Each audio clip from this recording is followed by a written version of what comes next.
ये लड़का बहुत कमजोर है, इस वजह से वो हर जगह मार खाता रहता है।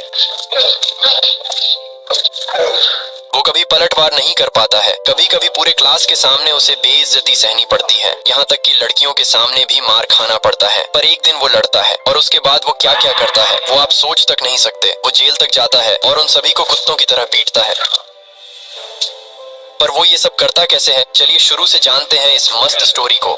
स्टोरी शुरू होती है और हम यूजू नाम के एक स्टूडेंट से मिलते हैं। यूजू एक स्मार्ट और अच्छा स्टूडेंट है और उसे न सिर्फ टॉप मार्क्स मिलते हैं बल्कि वो बहुत पोलाइट भी है। एक दिन चैन नाम का एक स्टूडेंट स्कूल में ट्रांसफर होता है और टीचर चैन को स्टूडेंट से मिलवाते हैं और कहते हैं कि वो राष्ट्रीय बॉक्सिंग चैंपियन है।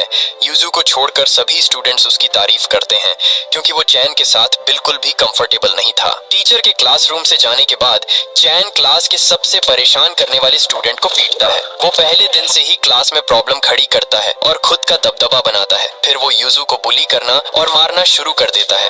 तभी एक लड़की बीच में आती है और उसे रोकने की कोशिश करती है, लेकिन चैन उसे भी बुली करता है और थप्पड़ मारता है। यूजू चैन का हाथ पकड़ता है और उसे रुकने के लिए कहता है, लेकिन चैन उसके पेट में घूंसा मारता है और उसे नोटबुक से मारता रहता है। उस पर चिल्लाते हुए कहता है, लगता है तुम भूल गए हो कि मैंने तुम्हारे साथ तब क्या किया था। पता चला कि चान यूजू को बुली करता था जब वे मिडिल स्कूल में साथ थे, और जब यूजू ने स्कूल में शिकायत की तो चान शिकायत करने पर उसे फिर से मारता था और यूजू डर के मारे भाग जाता था। और अब यूजू का बुरा सपना फिर से वापस आ गया है और यूजू दर्द से जमीन पर पड़ा है। वो पेन लेने का फैसला करता है और कांपते हुए उठता है। चान उसका मजाक उड़ाता है, उसे कायर कहता है, यूजू का हाथ पकड़ता है और उसकी आंखों की ओर इशारा करता है। उसे चुनौती देता है कि वो उसकी आंख में पेन घोंप दे और उसे हैरानी होती है यूजू सच में उसकी आंख में पेन घोंप देता है ताकि सालों से उसके अंदर दबा डर और गुस्सा निकल जाए। यूजू ने जो किया उससे पूरी क्लास हैरान रह जाती है और चान अपनी आंख पकड़कर दर्द से चिल्लाता है। यूजू ने जो किया उसकी वजह से उसे कोर्ट ले जाया जाता है और केस में कहा जाता है कि यूजू ने एक हथियार का इस्तेमाल किया और चान की दाहिनी आंख चली गई। ये सेल्फ डिफेंस नहीं था बल्कि ये हिंसक हमला और मर्डर की कोशिश थी। इसलिए यूजू जेल जाता है और यूजू की माँ अपने बेटे के लिए रोती है। यूजू ने कभी उम्मीद नहीं की थी कि जिस भी बार वो लड़ाई में शामिल होगा वो उस लड़ाई की वजह से जेल में पहुंच जाएगा और उसका भविष्य बर्बाद हो जाएगा। वो जेल ट्रांसपोर्ट बस में चढ़ जाता है जो उसे जेल ले जाएगी। यूजू बैठने वाला था लेकिन एक गोरा कैदी उसकी जगह ले लेता है। यूजू को सबसे खतरनाक कैदी के बगल वाली आखिरी सीट पर बैठने के लिए मजबूर किया जाता है। जेल पहुंचने के बाद गार्ड उनका सामान ले जाते हैं और गोरा कैदी ह्यून यूजू से मिलता है और उससे पूछता है कि उसे जेल क्यों भेजा गया। यूजू उसे बताता है कि उसे मर्डर की कोशिश के लिए अरेस्ट किया गया था। ह्यून उससे डरता है और कहता है, मुझे माफ करना, मैंने तुम्हारी सीट चुरा ली, और उससे दोस्ती करने के लिए कहता है। ह्यून झूठ बोलता है और कहता है, मुझे भी मर्डर की कोशिश के लिए अरेस्ट किया गया था। फिर वे अपना परिचय देते हैं। साथी कैदियों के सामने ह्यून कबूल करता है कि वो चोरी के लिए जेल गया था। एक पुराना कैदी जेल के नियम समझाना शुरू करता है। हर कैदी की एक खास रैंक होती है और आपकी ताकत आपकी पोजीशन तय करती है। अगर आप लड़ नहीं सकते तो इससे दूर रहें और किसी भी मुसीबत में न पड़े। इस जेल को 3 गैंग कंट्रोल करते हैं। पहले गैंग को ह्यूब नाम का आदमी लीड करता है जो जूडो में पहले वर्ल्ड चैंपियन रह चुका है। दूसरे गैंग को जून नाम का आदमी लीड करता है जो एक बहुत बड़ा आदमी है जो गुस्सा होने पर पागल हो जाता है। तीसरे गैंग को सेओंग लीड करता है जो छोटा और आसानी से चकमा देने वाला लगता है, लेकिन असल में अगर वो लड़ाई में पड़ जाता है तो वो किसी को भी तोड़ देगा। बूढ़ा कैदी उन्हें बताता है कि जून और सेओंग ने पहले मिलकर ह्यूब को अकेले कैद में डालने के लिए जाल बिछाया था। जून ने सेओंग पर हमला किया और जब गार्ड आया तो उन्होंने उसे बताया कि ह्यूब ने उन पर हमला किया है और गार्ड ने उनकी बात मान ली और वो ह्यूब को सॉलिटरी कन्फाइनमेंट में डालने के लिए ले जाता है। और इसलिए अब जेल को कंट्रोल करने वाले सिर्फ 2 गैंग हैं, लेकिन एक कैदी है जिसे कोई नहीं हरा सकता,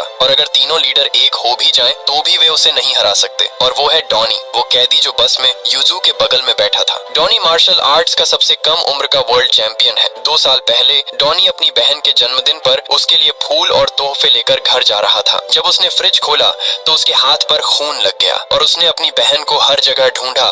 तब उसे उसकी बहन खून में डूबी हुई मिली। तभी एक चोर आया और वो डॉनी का गला घोंटने लगा। उसे नहीं पता था कि वो किससे डील कर रहा है। डॉनी उसे पकड़ता है और उससे टेबल पर पटक देता है, फिर उसका पैर तोड़ देता है। अपनी माँ की भी बॉडी देखकर वो गुस्से में आ जाता है और दूसरे चोर को बुरी तरह पीटना शुरू कर देता है। वो कई बार मेटल पर उसका सिर मारता है। एक तीसरा चोर आता है और डॉनी को मारने की कोशिश करता है, लेकिन डॉनी उसे एक ऐसा वार करता है जिससे वो खत्म हो जाता है। तीनों चोर उसी मौत मरते हैं जिसके वे हकदार थे, लेकिन डॉनी बहुत ज्यादा सेल्फ डिफेंस के लिए जेल चला जाता है। ये सब सुनकर यूजू हैरान रह रह जाता है और सोचता है कि वो उस डरावनी जेल में कैसे जिंदा रहेगा। बाद में कैदी फुटबॉल खेल रहे होते हैं और एक खिलाड़ी घायल हो जाता है। कैदी युजू को उसकी जगह लेने देते हैं, लेकिन युजू को खेलना नहीं आता। बॉल को किक करने के बजाय वो गलती से जुन को कमर के नीचे मार देता है। सेयोंग हंसता है और उससे कहता है, तुम बड़ी मुसीबत में हो। सेयोंग हंसने लगा और बोला, बेटा अब तू गया काम से। जून के आदमी यूजू को बदला लेने के लिए घेर लेते हैं। यूजू को वही पुराना चान वाला डर याद आने लगता है। तभी उसे वहाँ से गुजरता हुआ डॉनी दिखता है। यूजू उनके चंगुल से छूटकर सीधा डॉनी के पास भागता है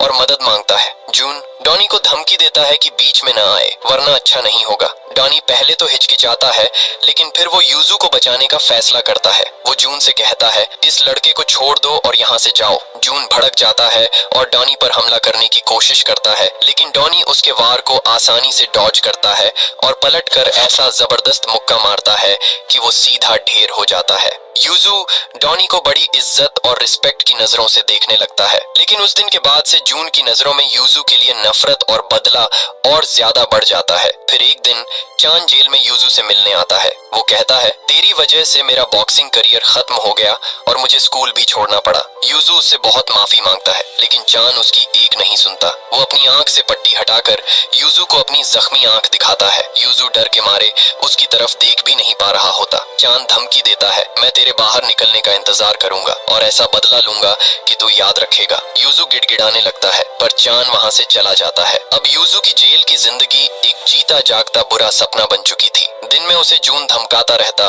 और रात को उसे चान के वही डरावने सपने आते। एक दिन यूजू देखता है कि डॉनी ग्राउंड में प्रैक्टिस कर रहा है। वो उसके पास जाता है और उसे बचाने के लिए शुक्रिया कहता है, लेकिन उसमें इतनी हिम्मत नहीं थी कि वो डॉनी से लड़ाई सीखने के लिए कह सके। कई दिनों तक वो कोशिश करता है और आखिरकार एक दिन डॉनी खुद उसे रोककर पूछता है, तुझे मुझसे चाहिए क्या? यूजू हिम्मत जुटाकर बोलता है, मैं आपकी तरह मजबूत बनना चाहता हूँ, मुझे लड़ना सिखा दीजिए। डॉनी पहले तो साफ मना कर देता है। वो कहता है कि वो नहीं चाहता कि यूजू भी उसकी तरह अपनी ताकत का इस्तेमाल किसी को मारने के लिए करे, लेकिन यूजू हार नहीं मानता। वो कहता है, मैं अब और नहीं भागना चाहता, मैं डर डर कर थक गया हूँ। मैं अपनी कमजोरी से नफरत करता हूँ और अब हर उस शख्स का सामना करना चाहता हूँ जो मुझे परेशान करता है। यूजू की बातों का डॉनी पर असर होता है। वो एक शर्त पर यूजू को ट्रेन करने के लिए मान जाता है। वो कहता है, तुझे 100 मिनट में इस मैदान के 100 चक्कर लगाने होंगे। अगर तूने ये कर लिया तो मैं तुझे सिखाऊंगा। यूजू भागना शुरू करता है। कुछ देर बाद उसकी सांस फूलने लगती है और पैरों में जान नहीं बचती, लेकिन वो रुकता नहीं है। वो उन सारी बुरी यादों को याद करता है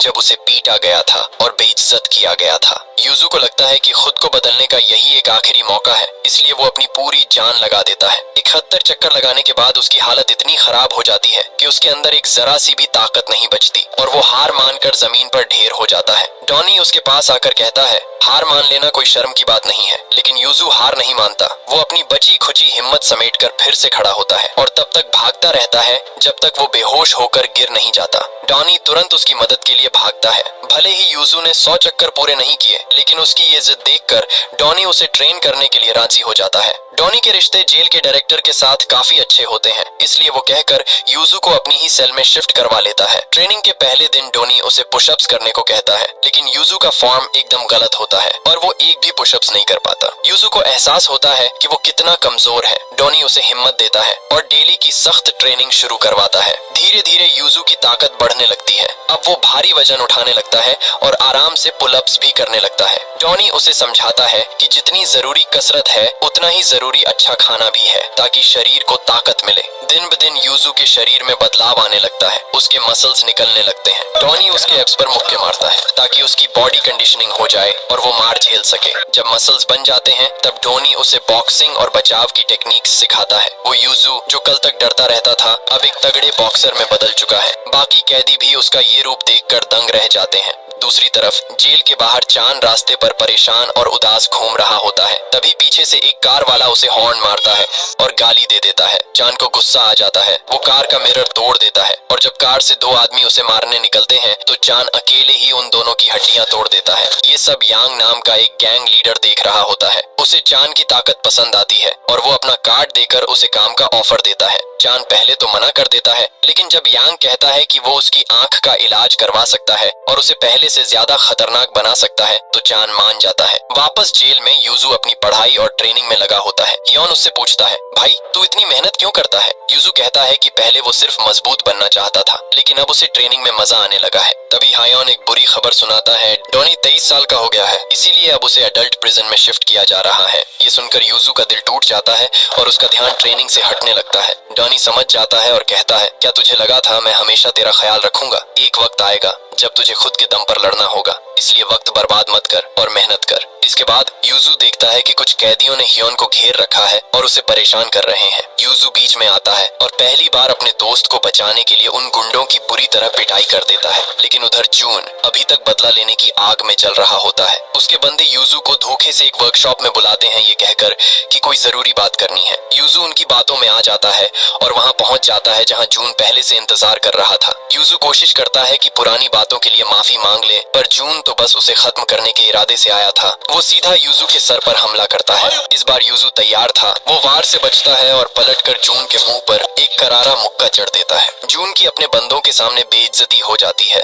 वो गुस्से में यूजू को उठाकर पूरी ताकत से जमीन पर पटक देता है, लेकिन सब हैरान रह जाते हैं जब यूजू बिना किसी दर्द के फिर से खड़ा हो जाता है। दोनों के बीच घमासान लड़ाई शुरू होती है। यूजू अपनी सिखाई हुई स्किल्स दिखाता है, लेकिन जून काफी भारी पड़ रहा होता है। वो यूजू को इतना मारता है कि यूजू खून से लथपथ होकर गिर जाता है। सबको लगता है कि यूजू हार गया, पर वो अपनी बची खुची ताकत समेटकर एक बार फिर खड़ा होता है और जून पर टूट पड़ता है। इस बार यूजू की मुक्केबाजी के आगे जून टिक नहीं पाता और बेहोश हो जाता है। यूजू गुस्से में उसे मारता ही जा रहा होता है, तभी डोनी बीच में आकर उसे रोक लेता है। डोनी नहीं चाहता था कि यूजू गुस्से में वही गलती करे जो उसने की थी। दूसरी तरफ चान की आंख का इलाज हो चुका है और वो अब पहले से कहीं ज्यादा दरिंदा और खूनखार बन चुका है। गैंगस्टर यांग का वो सबसे भरोसेमंद आदमी बन जाता है और उसके लिए कई लोगों का खून करता है। जेल में डॉनी का आज आखिरी दिन है। वो यूजू के लिए ढेर सारा खाना बनाता है और फिर उनका एक आखिरी रियल फाइट सेशन होता है। यूजू डॉनी की इज्जत करता था, इसीलिए वो पूरे जोर से हमला नहीं कर रहा होता। डॉनी उसे चिल्लाकर कहता है, फोकस करो, अगर दुश्मन के सामने ऐसे रहम दिखाओगे तो मारे जाओगे। यूजू कोशिश करता है, पर डॉनी के चेहरे पर मुक्का मारने से पहले ही अपना हाथ रोक लेता है। डॉनी मुस्कुराता है और कहता है, तुम्हारी परफॉर्मेंस उम्मीद से कहीं बेहतर थी, आज से तुम्हारी ट्रेनिंग खत्म। वो यूजू की तारीफ करता है कि उसने वो सख्त ट्रेनिंग झेल ली जो बड़े बड़े एथलीट्स भी नहीं कर पाते। जाते जाते डॉनी उसे एक बहुत बड़ी बात कहता है, शार्क अगर तैरना बंद कर दे तो वो मर जाती है, इसलिए तुम कभी मत रुकना। डॉनी के जाने के बाद यूजू बहुत रोता है, क्योंकि उसकी जिंदगी में डॉनी की जगह कोई नहीं ले सकता था। अपने गम को भुलाने के लिए वो और भी ज्यादा जी तोड़ मेहनत और ट्रेनिंग शुरू कर देता है। इधर जेल के बाहर एक पुराना कैदी जो अब चान के लिए काम कर रहा है, वो चान को बताता है कि डोनी ने यूजू को एक खतरनाक फाइटर बना दिया है। अगले दिन चान फिर से यूजू से मिलने जेल आता है और पूछता है, क्या तू मुझसे लड़ने के लिए ये ट्रेनिंग कर रहा है? इस बार यूजू डरता नहीं है, बल्कि उसका मजाक उड़ाते हुए कहता है, तुम अभी भी वही पुराने इंसान हो, बिल्कुल नहीं बदले। यूजू की आंखों में अब डर नहीं बल्कि एक अलग ही चमक थी। तभी ह्यूब वही जूडो चैंपियन सॉलिटरी कन्फाइनमेंट से बाहर आता है। जून मौके का फायदा उठाकर ह्यूब से झूठ बोल देता है कि यूजू तुझे मारकर तेरी जगह लेना चाहता है। ह्यूब उसकी बातों में आ जाता है। इसके बाद तीसरी गैंग का लीडर सियोंग यूजू को फाइट के लिए चैलेंज करता है। सियोंग कहता है, अगर तुम जीत गए तो मैं वो करूंगा जो तुम बोलोगे। यूजू शर्त रखता है, अगर मैं जीता तो तुम कमजोर कैदियों को परेशान करना बंद कर दोगे। सियोंग मान जाता है और फाइट का वक्त तय हो जाता है। यूजू को वापस उसकी पुरानी सेल में भेज दिया जाता है जहां ह्यूब पहले से था। ह्यूब उससे पूछता है, क्या तू मुझसे लड़कर मेरी जगह लेना चाहता है? यूजू साफ कह देता है, नहीं, मुझे लड़ाई झगड़े में कोई दिलचस्पी नहीं है। ह्यूब हैरान रह जाता है क्योंकि ये जून की बातों से बिल्कुल अलग था। अब फाइट का दिन आता है। सारे कैदी इकट्ठा हो जाते हैं, लेकिन यूजू का कहीं पता नहीं होता। सियोंग उसे डरपोक कहने लगता है। ह्यूब बीच में आकर कहता है कि ये लड़ाई रोक देनी चाहिए क्योंकि युद्ध से शांति नहीं, सिर्फ जख्मी लोग मिलते हैं। लेकिन सियोंग किसी की नहीं सुनता।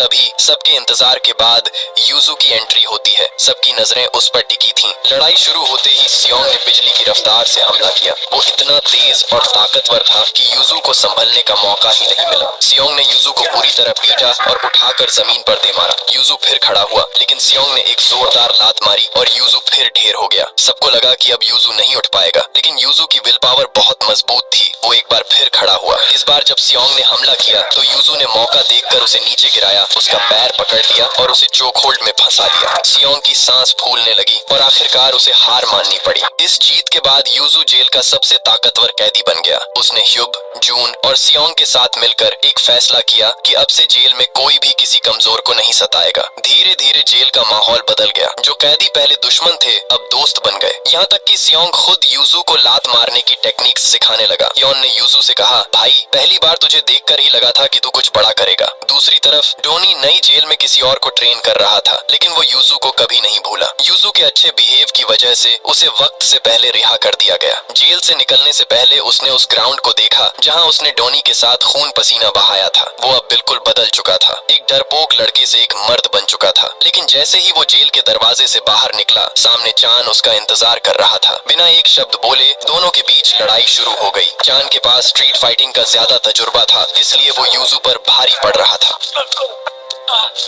चान ने यूजू की माँ का मजाक उड़ाते हुए कहा, तेरी माँ एक कुत्ते की तरह मेरे सामने गिड़गिड़ा रही थी कि मैं केस वापस ले लूं। ये सुनकर यूजू का खून खौल उठा। उसने पलटकर हमला किया, लेकिन चान बहुत शातिर था। चान ने यूजू को जमीन पर गिरा दिया, उसका चेहरा टी शर्ट से ढक दिया और उसे बेरहमी से पीटने लगा। यूजू खून से लथपथ होकर गिर चुका था, लेकिन तभी उसे डोनी की वो बात याद आई, शार्क की तरह बनो, कभी रुकना मत। यूजू ने हार नहीं मानी और वो फिर से खड़ा हो गया। अब दोनों के बीच आर पार की जंग शुरू हुई। यूजू ने वही बॉक्सिंग स्किल्स इस्तेमाल की जो उसने जेल में डोनी से सीखी थी। चान गुस्से में पागल हो गया। वो पागलों की तरह हवा में मुक्के चला रहा था, पर यूजू को छू भी नहीं पा रहा था। मौका देखते ही यूजू ने सियोंग की वो खतरनाक किक मारी और चान को जमीन पर ढेर कर दिया। चान हैरान रह गया कि यूजू इतना मजबूत कैसे हो गया। दोनों बुरी तरह थक चुके थे, लेकिन ये लड़ाई अब सिर्फ शरीर की नहीं, हौसले की थी। जिसके अंदर बर्दाश्त करने की ताकत ज्यादा थी, जीत उसकी होनी थी। आखिरकार चान ने हार मान ली। यूजू उसे वहीं जलील हालत में छोड़कर आगे बढ़ गया। चान को अपनी जिंदगी में पहली बार इतनी बड़ी हार का एहसास हुआ। कुछ वक्त बाद यूजू जेल में डोनी से मिलने जाता है। दोनों एक दूसरे को देखकर बहुत खुश होते हैं। यूजू मजाक करते हुए कहता है, मैं एक एक्वेरियम गया था, वहाँ मैंने एक शार्क देखी जो एक जगह रुकी हुई थी और सो रही थी, जबकि आपने तो कहा था कि शार्क रुकती है तो मर जाती है। डोनी ने हंसते हुए जवाब दिया, तो फिर वो पक्का मर गई होगी। ये सुनकर दोनों जोर जोर से हंसने लगते हैं। अब कहानी 6 महीने आगे बढ़ती है। हम देखते हैं कि यूजू के लिए जेल से बाहर की जिंदगी बिल्कुल आसान नहीं है। लोग उसे एक क्रिमिनल की तरह देखते हैं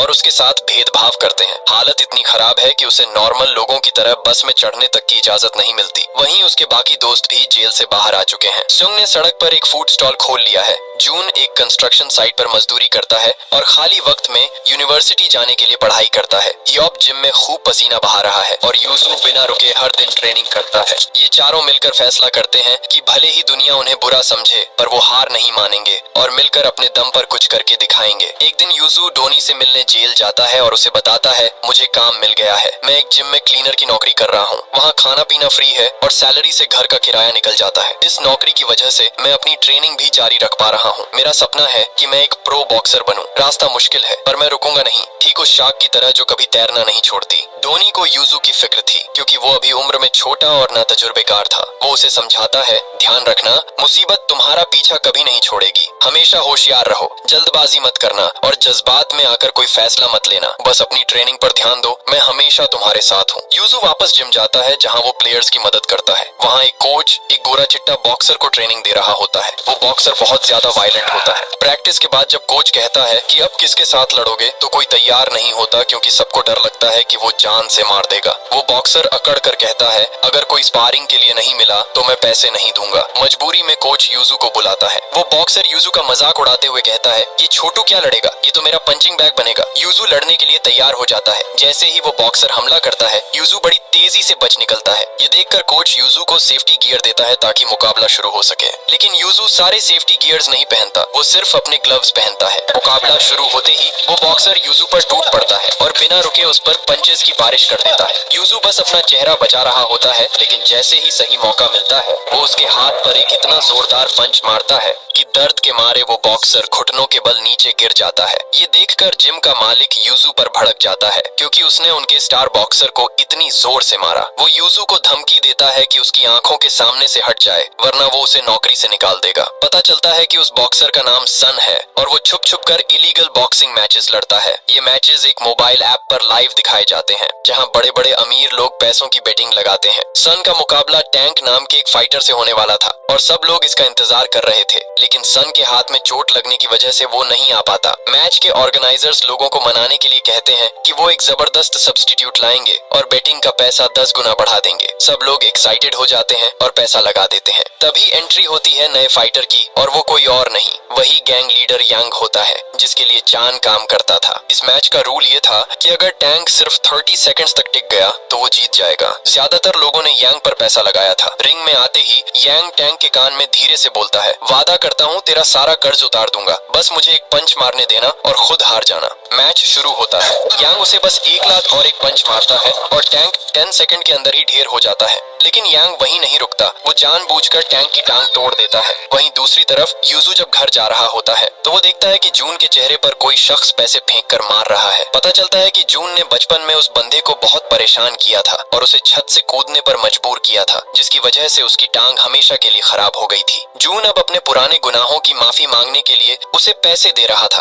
पर वो शख्स गुस्से में पैसे ठुकरा देता है और कहता है, ये पैसे तुम्हारे पाप नहीं धो सकते। यूजू जून से मिलता है और उसे बताता है कि आज कैसे वो जिम से निकाले जाने वाला था। जून कहता है कि यार जिंदगी सच में बहुत मुश्किल है। इस पर यूजू जवाब देता है, ये रास्ता मैंने खुद चुना है, अब चाहे जितनी भी मुश्किलें आए मुझे पीछे नहीं हटना। इसके बाद दोनों साथ में निकल जाते हैं। अगली सुबह वो लोग संग के रेस्टोरेंट जा रहे होते हैं। मेट्रो में यूजू जून से कहता है, मैंने देखा कि उस आदमी ने तुम्हारे मुंह पर पैसे फेंके। सच कहूँ तो अगर मैं उसकी जगह होता तो मैं भी तुम्हें इतनी आसानी से माफ नहीं करता, क्योंकि उसने बेचारे ने अपनी टांग गंवा दी है। जून एक डायरी निकालता है जिसमें उन सब लोगों के नाम लिखे होते हैं जिन्हें उसने बचपन में परेशान किया था। वो कहता है, इसमें 31 लोगों के नाम हैं जिनसे मुझे माफी मांगनी है, पर दिक्कत ये है कि मुझे कईयों की शक्ल तक याद नहीं। यूजू को एहसास होता है कि जून पहले कितना खतरनाक था। वो उसे समझाता है, बस दिल से माफी मांगो, शायद वक्त के साथ वो तुम्हें माफ कर दें। जून उसे थैंक्स बोलता है और कहता है, तुम्हारी वजह से मुझ में हिम्मत आई है, मुझे तुम्हें एक जरूरी बात बतानी है, पर पहले मैं अपना होमवर्क खत्म कर लूं। यूजू पूछता रह जाता है, पर जून कहता है कि बाद में बताऊंगा।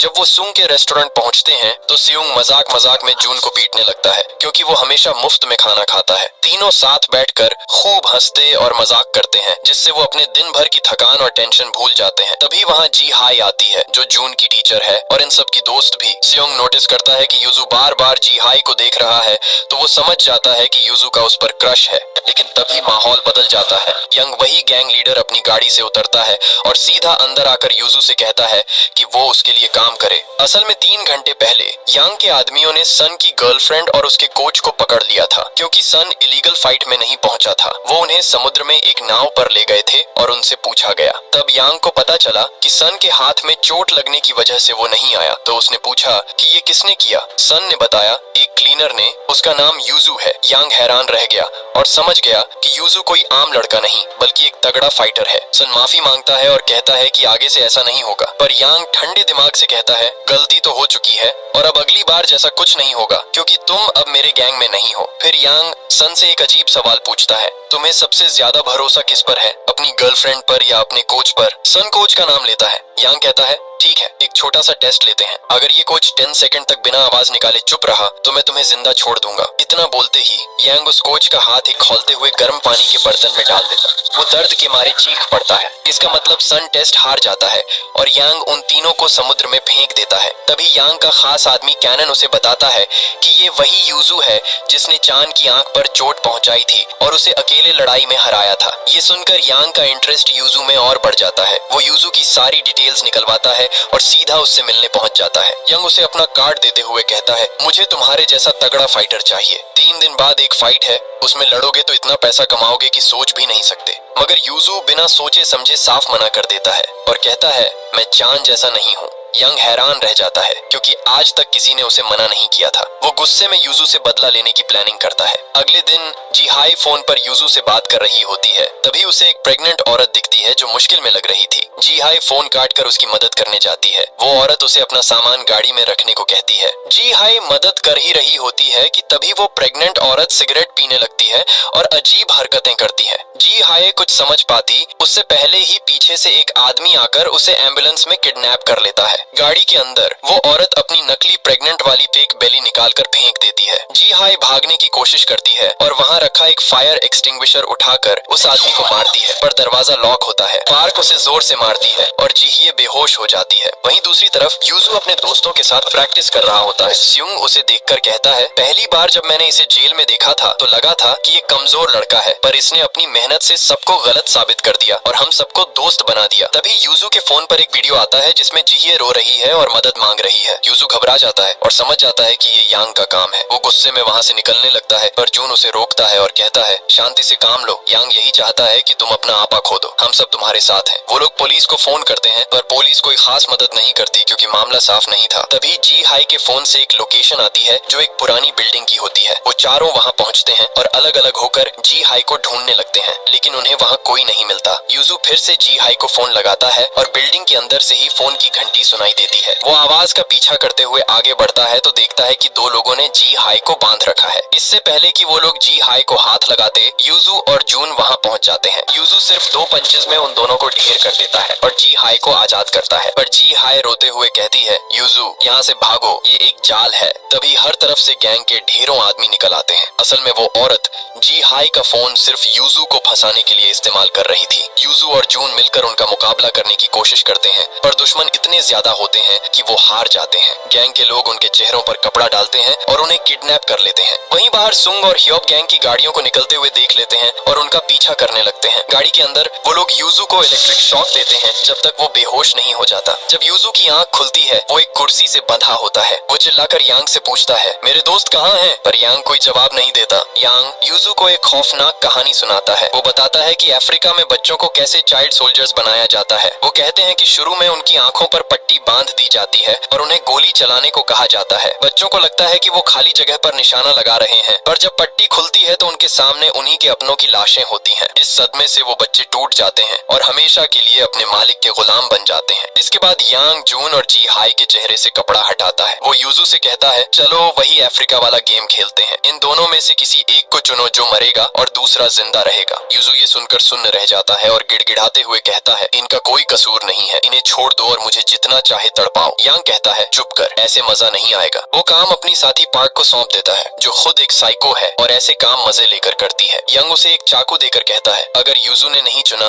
तो दोनों को मार देना। वो अपने लोगों को ये सब रिकॉर्ड करने का ऑर्डर देता है। पार्क यूजू को फैसला करने के लिए सिर्फ 10 सेकंड्स देती है। यूजू पागल हो जाता है और चिल्लाता है, इन्हें कुछ मत करना वरना मैं तुम्हें मार डालूंगा। वो जून से कहता है कि उसे समझ नहीं आ रहा वो क्या करे। 10 सेकंड्स खत्म होते ही पार्क जून को मारने के लिए आगे बढ़ती है, क्योंकि यूजू ने उसका नाम लिया था। लेकिन किस्मत अच्छी थी, पार्क ने चाकू से जून की रस्सी का वो हिस्सा काट दिया जहाँ से वो बंधा था। जून मौका देखते ही आजाद हो जाता है और पार्क को धक्का देकर 2 गार्ड्स को वहीं ढेर कर देता है। पार्क फिर से उस पर हमला करने की कोशिश करती है, पर जून नंगे हाथों से चाकू पकड़ लेता है और पार्क पर पलटवार कर देता है। जून पार्क को नीचे गिराता है और जल्दी से यूजू और जी हाई की रस्सियां खोल देता है। तीनों वहाँ से भागने की कोशिश करते हैं, पर पार्क बिल्डिंग के सारे गार्ड्स को उन्हें रोकने का ऑर्डर दे देती है। जून उन गार्ड्स को रोकने की कोशिश करता है ताकि यूजू और जी हाई निकल सकें। इस बीच यूजू लड़ते लड़ते सीढ़ियों से नीचे गिर जाता है। जून उसे बचाने आता है, पर एक गार्ड उसे दीवार से चिपकाकर रोक लेता है। यूजू बेहोश होने ही वाला होता है कि तभी जीहिए वही फायर एक्सटिंग्विशर गार्ड के सर पर दे मारती है। यूजू फिर से खड़ा होता है और दोनों मिलकर गार्ड्स का सफाया करते हैं। अभी वो सांस भी नहीं ले पाते कि और गार्ड्स आ जाते हैं। जून के पेट से खून बह रहा होता है, पर वो अपने दोस्तों से कहता है, तुम लोग निकलो, मैं इन्हें देखता हूँ। वो सीढ़ियों की एक लोहे की रेलिंग तोड़ लेता है और उनसे लड़ने लगता है। यूजू और जी हाई भागते हुए गैराज पहुंचते हैं, पर वहाँ भी दुश्मन रास्ता रोक लेते हैं। यूजू को लगता है कि अब सब खत्म, पर तभी एंट्री होती है स्युंग और हायऑप की। वो दोनों उन गार्ड्स की जमकर धुलाई करते हैं और सारे गुंडे जमीन पर ढेर हो जाते हैं। जब वो लोग वापस जून के पास पहुंचते हैं तो देखते हैं कि जून ने अकेले ही सारे गार्ड्स को हरा दिया है। यूजू जून को सहारा देकर गाड़ी तक ले जाता है और वो लोग वहां से निकल जाते हैं, लेकिन जून की हालत बहुत खराब थी क्योंकि पार्क ने उसे बुरी तरह जख्मी कर दिया था। गाड़ी में जून अपनी वही पुरानी डायरी निकालता है जिसमें उन लोगों के नाम थे जिन्हें उसने बचपन में परेशान किया था। वो रोते हुए यूजू से कहता है, भाई मेरी तरफ से इन सबसे माफी मांग लेना। यूजू मना कर देता है और कहता है, नहीं, तू खुद ठीक होकर माफी मांगेगा। जून कहता है, मैं बस यही चाहता था कि जब मैं मरूं तो लोग मुझे एक बुरा आदमी समझकर याद न करें। अफसोस, हॉस्पिटल पहुंचने से पहले ही ट्रैफिक की वजह से जून दम तोड़ देता है। यूजू और उसके दोस्त फूट फूट कर रोने लगते हैं। यूजू को बहुत दुख होता है और वो खुद को जून की मौत का जिम्मेदार मानता है। जून की फ्यूनरल यानी अंतिम संस्कार पर यूजू उसकी तस्वीर को देखकर पश्चाताप कर रहा होता है। तभी एक लड़की आकर उसे जोर से थप्पड़ मारती है। वो पूछती है, जब मेरा भाई मर रहा था तब तुम कहाँ थे? पता चलता है कि वो जून की बहन जिन है। यूजू बार बार माफी मांगता है पर जिन गुस्से में कहती है, मुझे तुम्हारी माफी नहीं, अपना भाई चाहिए। तुम सब जिंदा हो और मेरा भाई मर गया, ऐसा क्यों? यूजू इतना टूट जाता है कि वो सोचने लगता है कि काश उसने यंग की बात मान ली होती तो शायद आज जून जिंदा होता। यूजू को इतना दुख होता है कि वो कहता है, मैंने ही उसे मारा है, मेरी जगह उसे जिंदा होना चाहिए था। तभी स्योंग उसे कहता है, अपने आप को कोसना बंद कर, ये तेरी गलती नहीं है। भूल मत कि तेरी वजह से जून को दोबारा एक इंसान होने का एहसास हुआ। तेरी वजह से उसने अपनी पढ़ाई पूरी की और उन लोगों से माफी मांगी जिन्हें उसने सताया था। अगर तू ऐसे रोएगा तो उसकी आत्मा को कभी शांति नहीं मिलेगी। जून की बहन जिन ये सब सुन लेती है और उसे समझ आता है कि ये लोग उसके भाई के कितने सच्चे दोस्त थे। इसी बीच फ्यूनरल में जी हाई की टक्कर एक अजीब आदमी से होती है जो उसे थोड़ा जाना पहचाना लगता है। वो उसका पीछा करती है। वो आदमी जिसका नाम स्कार है, जून की मौत का केस संभाल रहे पुलिस ऑफिसर से मिलता है। स्कार उसे एक फोन देता है जिसमें कैनन लाइन पर होता है। कैनन उस ऑफिसर को रिश्वत ऑफर करता है ताकि वो जून की मौत का इल्जाम किसी और पर डाल दे और यांग को बचा ले। जी हाये ये सब छुप कर सुन लेती है और सुंग और हायोक को बताती है। वहीं कोई यांग का आदमी फ्यूनरल में फूल छोड़कर गया होता है जिसमें एक नोट लिखा था, अभी मेरा काम खत्म नहीं हुआ है। सुंग गुस्से में फूल फेंक देता है और कहता है कि पुलिस पर भरोसा करना बेकार है। ह्योप उसे शांत करता है और कहता है,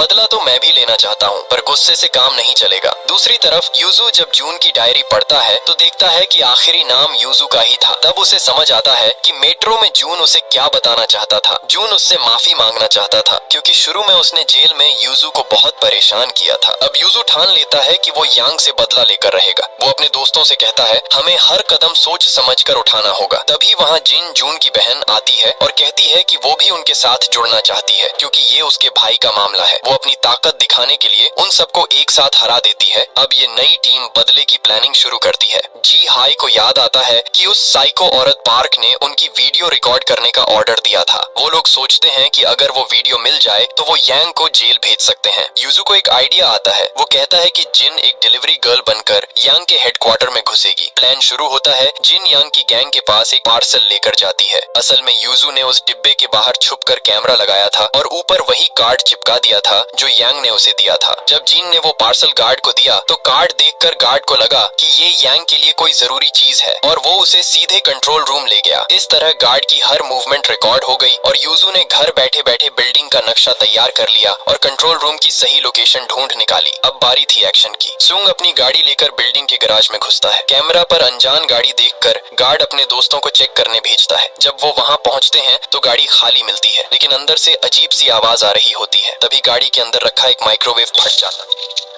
फायर अलार्म बजने लगता है और सारे गार्ड्स गैराज की तरफ भागते हैं। ये एक ट्रैप थी ताकि गार्ड्स भटक जाएं। इसी दौरान यूजू और उसकी टीम बिल्डिंग के अंदर घुस जाती है। वहाँ बचे खुचे गार्ड्स और यूजू की टीम के बीच भयानक लड़ाई शुरू हो जाती है। गार्ड्स की तादाद ज्यादा थी पर वो यूजू और उसके दोस्तों का मुकाबला नहीं कर पाते। टीम दो हिस्सों में बढ़ जाती है। कुछ लोग दुश्मनों को उलझाए रखते हैं और बाकी उन्हें धो देते हैं। सारे गार्ड्स को हराने के बाद यूजू सीधे कंट्रोल रूम भागता है ताकि वो वीडियो रिकॉर्डिंग ले सके। यूजू रूम में घुसकर एम्प्लॉई को धमकाता है और फुटेज मांगता है लेकिन पता चलता है कि उस दिन की सारी रिकॉर्डिंग डिलीट कर दी गई है। दूसरी तरफ यांग ये सब तमाशा अपने ऑफिस में बैठकर कैमरा पर देख रहा था और यूजू की प्लानिंग से काफी हैरान था। यूजू वापस अपने दोस्तों के पास आता है। तभी पूरी बिल्डिंग के स्पीकर्स पर यांग वही वीडियो चला देता है जिसे यूजू ढूंढ रहा था। यूजू अपनी ही आवाज सुनता है जहाँ वो जून की जान की भीख मांग रहा था और गिड़गिड़ा रहा था। जब वीडियो में पार्क जून को चाकू मारती है तो उनका गुस्सा और बढ़ जाता है और वो बदले के लिए पागल हो जाते हैं। तभी कैनॉन, पार्क और यांग के गुंडे सामने आ जाते हैं। यांग स्पीकर पर बोलता है, यूजू अगर वीडियो चाहिए तो ऊपर आकर ले ले। यूजू बिना सोचे समझे सीधे लिफ्ट की तरफ बढ़ता है। कैनॉन अपने बाकी सारे गुंडों को गैराज भेजने का ऑर्डर देता है और वहाँ सिर्फ कैनॉन, पार्क और स्कार रह जाते हैं ताकि वो तीनों यूजू के दोस्तों से आखिरी मुकाबला कर सकें। जैसे ही जिन को पता चलता है कि ये वही पार्क है जिसने उसके भाई को मारा था,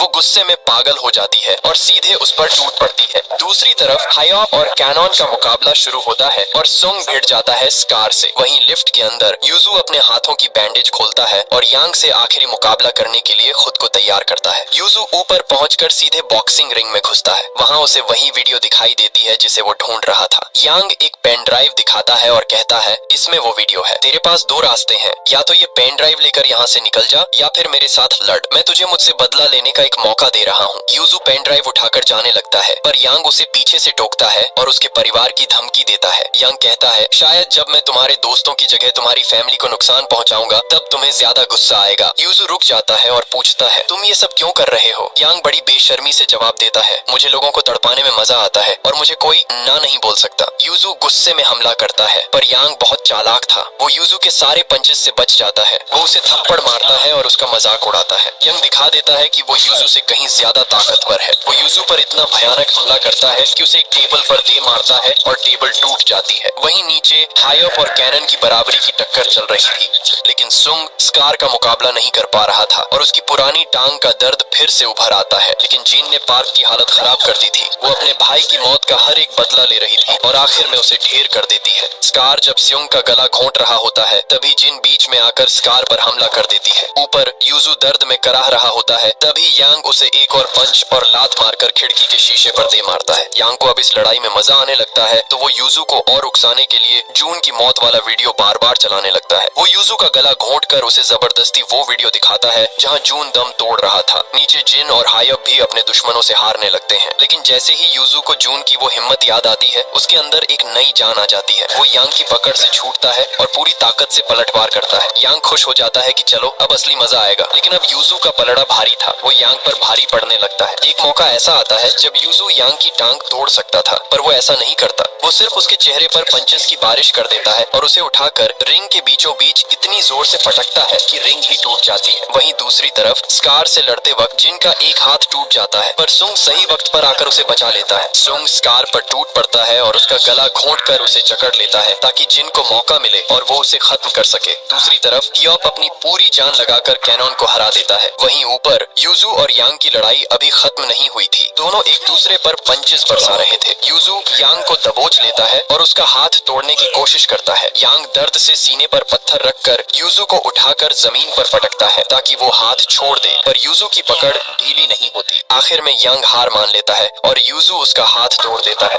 गुस्से में पागल होकर यांग यूजू को खिड़की से बाहर फेंकने की कोशिश करता है, पर यूजू खिड़की को मजबूती से पकड़ लेता है। उल्टा यांग ही बाहर लटक जाता है और हवा में झूलने लगता है। यूजू चाहता तो जून का बदला लेने के लिए उसे नीचे गिरा सकता था, पर वो एक बेरहम कातिल नहीं बनना चाहता था। वो यांग की जान बचा लेता है और उसे अंदर खींच लेता है। यांग हंसते हुए कहता है, तू पछताएगा कि तूने मुझे जिंदा छोड़ा, पर यूजू उसकी बात अनसुनी करके वहाँ से निकल जाता है। यांग को पहली बार एहसास होता है कि वो हर तरह से हार चुका है। अगली सुबह पुलिस आ जाती है और यांग को गिरफ्तार कर लेती है। उस पर इलीगल बॉक्सिंग, बेटिंग और जून और सन के कत्ल के ढेरों इल्जाम लगे थे। इसके बाद यूजू जून की डायरी उठाता है और हर उस शख्स से मिलने जाता है जिसे जून ने परेशान किया था। वो जून की तरफ से सबसे माफी मांगता है। हालांकि ज्यादातर लोग उसे माफ नहीं करते, पर कम से कम यूजू ने जून की आखिरी ख्वाहिश पूरी कर दी थी। फिर वो डायरी का वो पन्ना खोलता है जहाँ उसका अपना नाम लिखा था और वहाँ लिखता है, माफ किया। वो जून की तस्वीर के सामने खड़े होकर कहता है, भाई मैंने तुम्हें कब का माफ कर दिया था। यूजू फिर जेल में डोनी से मिलने जाता है और कहता है, मैं आपकी तरह एक प्रो बॉक्सर बनना चाहता हूँ। डोनी उसे होशियार करता है कि प्रो लेवल तक पहुँचने के लिए बहुत मेहनत करनी होगी। जल्दी ही यूजू और उसके दोस्तों को पता चलता है कि बिगिनर्स के लिए रॉकी वर्ल्ड चैंपियनशिप शुरू होने वाली है और वो सब इसमें हिस्सा लेने का फैसला करते हैं। कहानी के आखिर में हम देखते हैं कि यांग को उसी जेल में डाला गया है जहाँ डोनी है और दोनों एक दूसरे को देखकर हंसते हैं। तो दोस्तों, ये थी शार्क सीजन 2 की कहानी। अभी तक सीजन 3 का कोई ऑफिशियल अनाउंसमेंट नहीं हुआ है, पर जैसे ही आएगा हम उसे भी लेकर आएंगे। अगर वीडियो पसंद आई तो 10,000 लाइक्स का टारगेट पूरा करने में मदद करें और जो लोग आखिर तक जुड़े रहे वो कमेंट में पंच वाला इमोजी जरूर डालें ताकि मुझे पता चले किस किस को मजा आया। मिलते हैं अगली वीडियो में। Bye bye.